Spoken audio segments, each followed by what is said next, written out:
a pasar revista a las relaciones bilaterales, a las relaciones regionales. Los dos formamos parte de Naciones Unidas, tenemos intereses comerciales muy importantes, y las relaciones España-Cuba, Cuba-España, pues son probablemente de las más próximas que podemos tener en el mundo. Todos los españoles hemos tenido a alguien en Cuba y muchos cubanos han tenido gente en España. Tenemos para este importante segmento a dos importantes invitados. Antonio Rodiles, opositor cubano, director del proyecto Estado de SAT, y Wilfredo Cancio, periodista, editor de cafefuerte.com. Gracias por venir esta noche ambos. Gracias. ¿Cuál es la lectura de Antonio Rodiles sobre esta visita de García Margallo? ¿Hay un cambio en la política del PP, en la política histórica? ¿Se acabaron los tiempos de Aznar? Bueno, evidentemente sí ha habido un cambio en la forma no solamente de hablar, sino de proyectarse con respecto a Cuba. Y en este mismo momento también no podemos dejar, tenemos que tener muy presente que está en la posible firma de un acuerdo bilateral entre la Unión Europea y Cuba, y España evidentemente lleva vanguardia en este proceso, ¿no? Es uno de los países que más influencia tienen en el proceso de este posible acuerdo bilateral que se trata de firmar entre La Habana y el bloque europeo. Ahora bien, si se elimina, si desaparece la posición común, ¿dónde queda el tema de los derechos humanos, por ejemplo? Bueno, se supone que el acuerdo bilateral tiene una cláusula que tiene que ver con democracia, o sea, la parte del acuerdo político tiene que ver con democracia y derechos humanos. En esa cláusula debe estar el tema de derechos humanos muy presente. Particularmente hace aproximadamente un mes tuve un encuentro con Christian Leffler en Bruselas, quien es el negociador, y mi posición fue que el tema de derechos humanos, específicamente usando la herramienta de los pactos de los derechos civiles y políticos y económicos, sociales y culturales, debe estar presente en ese acuerdo bilateral. No solamente la ratificación, sino también la implementación de esos pactos. Wilfredo Cancio, Estados Unidos niega que envió mensajes concretos a La Habana a través del canciller español. Bueno, había un adagio periodístico que dice que siempre hay que seguir las noticias que se niegan, ¿no? Pero yo creo que, mira, más que llevar un mensaje de Washington, otra cosa, el interés de España está centrado un poco en esto que hablaba Antonio. España también, yo creo que tiene que hacerlo en este momento, no solo como mediador fundamental de la posición de la Unión Europea hacia favorecer el retiro de la posición común, sino que también tiene que contentar a cierta empresarios españoles que están dentro de Cuba, y es conveniente de alguna manera visitar la isla en un momento en que el PP está perdiendo también fuerza interna, es decir, es un beneficio también interno, es decir, es para decirle a los que están indecisos, nosotros también podemos acercarnos a Cuba y podemos, más que podemos, en ahora, este momento. El hecho ese que tú mencionas, de los empresarios españoles en Cuba, y el hecho de que hay casi 500.000 de cubanos en España, viviendo en España, o por lo menos circulando en España, ¿en qué medida puede España jugar un papel importantísimo en quizá una triangulación de la política de Washington, aunque el Departamento de Estado lo haya negado en el día de hoy? Bueno, yo creo que evidentemente no solamente España, como te decía, la Unión Europea en general y España a la cabeza está tratando de servir como una punta de lanza para ver qué se va a hacer con Cuba en los próximos 3 años. Es muy claro que por una cuestión natural, en 3 o 4 años nosotros vamos a tener un mapa político en Cuba totalmente distinto al que estamos viendo ahora, y creo que tanto la Unión Europea como Estados Unidos están viendo cuál es la reacción del régimen en la actualidad a este posible acuerdo con el bloque europeo. O sea, creo que eso va a dar la referencia de por dónde se van a ir moviendo los próximos tiempos. Pero creo que es importante, Oscar, es decir, uno de los focos aquí en el asunto está en ver cómo se agiliza el tema del proyecto del Mariel. Y uno de los temas de discusión, puerto. Sí, del proyecto del puerto y de todo lo que va a ser esa zona de desarrollo, ¿no? Y evidentemente Cuba saca ganancias también de esta visita, es decir, en la medida en que uno de los empresarios entrevistados hoy decía que realmente no ha habido entusiasmo suficiente con el Mariel. Claro, Cuba quiere sacarle 22.000 millones de inversiones a eso y evidentemente son todavía muy pocas, están sobre los 8.000 millones, según las declaraciones oficiales de prometidas. Entonces yo creo que de alguna manera España también cree que no debe quedarse fuera de este pastel que empieza a repartirse por lo menos eventualmente entre los países que quieren tener inversiones en Cuba para tratar de coger ventaja de Estados Unidos. Se produce una situación interesante con dos cumbres que se avecinan. La cumbre de Veracruz, 8 y 9 de diciembre, la cumbre iberoamericana y la reunión de la OEA en Panamá. A una quiere España que vaya Raúl Castro, a la de Veracruz. A las otras, a la otra de Panamá, Estados Unidos no quiere que vaya, lo ha dicho el senador Bob Menéndez, presidente de la poderosa Comisión de Relaciones Exteriores, no quiere que vaya a Cuba. ¿Qué lectura le dan ustedes dos a estos dos hechos tan importantes, estos dos hechos puntuales de estas dos cumbres? Bueno, yo creo que aquí lo que realmente sería un grave peligro es que se le trate de dar un cheque en blanco al régimen de La Habana. Y creo que parte de ese cheque en blanco puede tener que ver con el hecho de que no se permita a la sociedad civil ser parte de este juego político. O sea, evidentemente estamos hablando de que, como mencionaba antes, de en 4 o 5 años vamos a tener un mapa político distinto en la isla. Esa vieja élite va a desaparecer por una razón natural. Y me parece muy peligroso en este mismo momento, en toda esta dinámica que se da, dejar afuera a nosotros, a los opositores, de querer dejar afuera a todos los cubanos en general y tratar de pasar directamente el régimen a negociar con el bloque europeo o con Washington, sin tomar en cuenta a los cubanos dentro de la isla y a los cubanos fuera. ¿Cómo ve, Wilfredo, Bueno, el hecho de Alan P. Gross? Si quieres hablar de esto también, No. pero el caso de Alan P. Gross, Estados Unidos descartó la posibilidad de un intercambio entre los 3 espías de la red avispa que siguen presos y Alan Gross. Hay quienes señalan que a pesar de eso pudieran poner en libertad a Alan Gross en diciembre. Yo creo que la posibilidad de la libertad de Alan Gross hay que dejarla abierta. Es decir, yo creo que la posibilidad de un canje, aunque Estados Unidos le haya llegado, es una posibilidad que está ahí latente. Estados Unidos quiere darle una resolución a este caso de alguna manera. Cuba no quiere de ninguna manera que Alan Gross se le muera en la cárcel, sería fatal. Y hay un deadline bien claro, es decir, hay una fecha límite entre diciembre y el mes de abril. Y el mes de abril es donde se celebra la Cumbre de las Américas, porque Alan Gross ha dicho que no llegará vivo, si es consecuente con sus declaraciones, que no llegará vivo a su próximo cumpleaños, que es el 3 de mayo. Yo creo que es importante lo que va a pasar en esto, y es importante lo que va a pasar hacia fin de año también, porque estas decisiones, recordemos casos importantes, recordemos el caso de Elian, siempre suceden, las decisiones cruciales suceden en momentos festivos, en fechas festivas, en viernes, en fechas así. Así que, pero yo creo que es más importante que Cuba, si llega a esta cumbre de las Américas, que es mucho más significativa que la cumbre de Veracruz, las cumbres iberoamericanas se han ido un poco que descafeinando con toda la erosión que ha habido, incluso los jefes de Estado dejaron en tiempo de ir. Yo creo que Cuba quiere llegar a la cumbre de las Américas en otra situación en la relación con Estados Unidos, y tanto eso va a ser decisivo. Vamos a una pausa, seguimos con usted.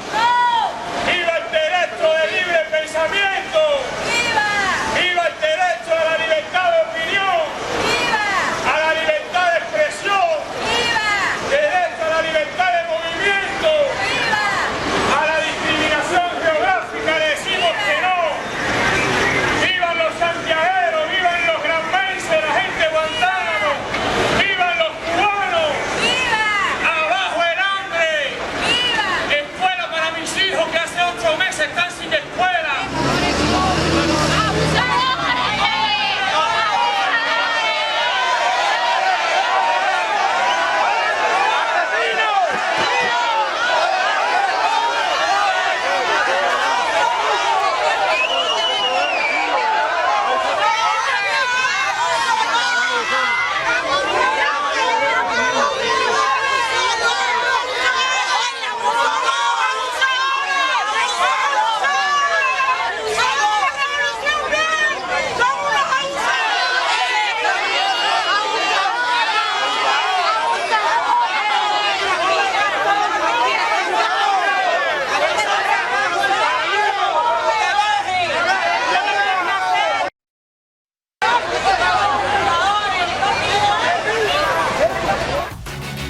Es otra repetición de las típicas turbas en contra de quien protesta, de quien disiente.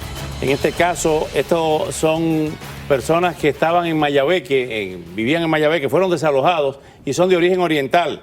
Y entre ellos hay un pastor bautista que, como todos ustedes escucharon, 8 meses sus hijos sin ir a la escuela, ellos sin trabajar, sin posibilidad de subsistir y sin lugar donde vivir. Antonio Rodiles, ¿esto es muy común ¿O este es un caso excepcional en los últimos tiempos en Cuba? No, lamentablemente es lo más común que ahora uno puede encontrarse en el país. Las personas están viviendo en una condición de miseria tremenda. En Oriente la situación es mucho peor aún y entonces la emigración que se está dando a La Habana es constante y estos individuos no se les permite, como un término extraño, pero legalizarse en La Habana. Entonces son deportados a provincia y en el caso de los hijos, bueno, también sufren de esta ilegalidad de estar en un lugar donde no son reconocidos como ciudadanos de ese poblado. Se busca compartimentar el país, o sea, como sucedió con Stalin y como sucedió con Trujillo, que evacuaron una ley, la ley de la reintegración nativa. Si usted era de Santiago no podía estar en la capital, si era de San Pedro de Macorís no podía vivir. Hay un decreto ley para deportar hacia el interior la gente que no, o sea, para que no puedan estar en La Habana, por acumulación, por lo que sea, ¿no?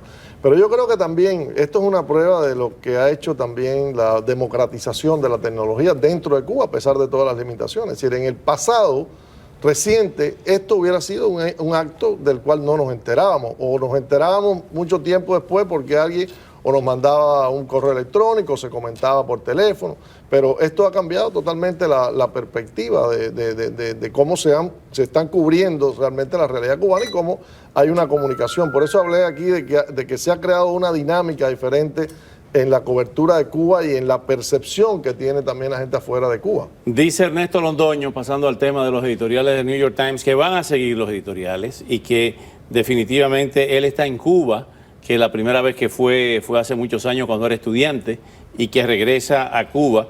Ernesto Londoño, ¿cuál es la opinión de ustedes dos sobre la serie de editoriales y el caso de Londoño específicamente? Bueno, yo creo que resulta asombroso el número de editoriales que ha tenido el New York Times en las últimas semanas y sobre todo que en muchos casos está repitiendo casi al pie de la letra lo mismo que dice el régimen de La Habana. Me parece muy desbalanceado el trabajo que está haciendo y falta la opinión de la oposición, de la sociedad civil cubana. Pero cita en el último editorial a una oposición, la de Espacio Laical, y dos figuras de esa una oposición que se ha autotitulado oposición leal. Y es oposición leal. Leal. Y es evidente, desde mi perspectiva, que la situación que está viviendo el régimen los obliga a tener que empezar a rediseñar ese totalitarismo castrista para pasar a un neocastrismo en el que va en algún momento a necesitar una oposición, va a necesitar en algún momento unos medios de prensa más libres, van a necesitar otro diseño para poder mostrar de que hay transformaciones reales en el país. Yo creo que hacia ahí es donde vamos.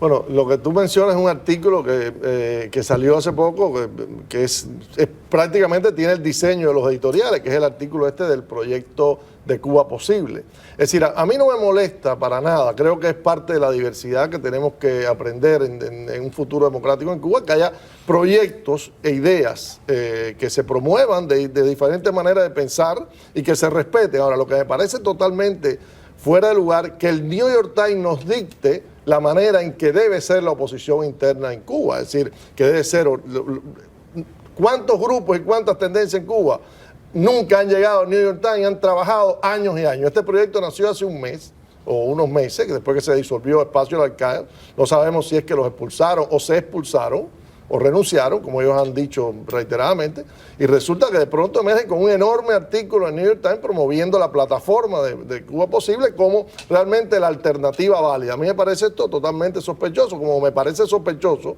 que si Londoño va a ir a Cuba a reportar, a hacer reportes con las estrategias de New York Times objetivos, que yo no creo en objetividad periodística, siempre se construyen los reportajes y las noticias, es el tipo que tiene ya un prejuicio, o sea, un prejuicio editorial. Ya se sabe cuál es su posición sobre el embargo y sobre otras tendencias dentro de Cuba. Los próximos editoriales van a ser sobre la prensa independiente, sobre Radio Martí, es decir, eso es lo que uno prevé que va a venir como para panear toda la situación del espectro cubano. Así que es cuestionable ver que el tipo vaya a reportar también, vamos a decir objetivamente, de acuerdo a los principios de la prensa norteamericana, cuando ya él tiene una posición editorial totalmente sobre la realidad Le dice cubana. algo interesante a la revista Semana, que ellos escribieron una serie de editoriales, igualmente en el caso de la marihuana medicinal, y que les dio resultado. ¿Quiere esto decir que espera que le dé resultado que el levantamiento del embargo y el restablecimiento de relaciones entre Washington y La Habana?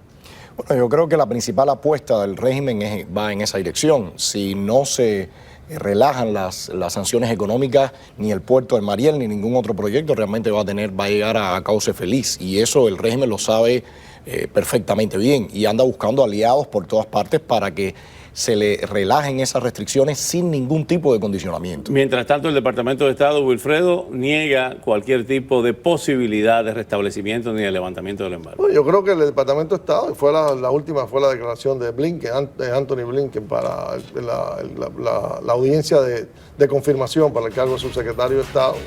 Pero es evidente, yo creo que ellos saben que el Congreso es el que tiene las manos sobre el embargo. El presidente no puede disolver el embargo. Lo que sí puede haber son flexibilizaciones sobre esa política, que evidentemente ha quedado bastante sin dientes en los últimos años, excepto que los controles bancarios y los créditos, todo lo demás se ha flexibilizado. Ahora, yo creo que es importante una cosa que va a pasar, es decir, desde octubre hay un decreto, una orden judicial, para que los bancos, hay un reclamo de dinero andando sobre los exiliados que han sido víctimas del gobierno cubano y tienen órdenes judiciales para recibir compensación.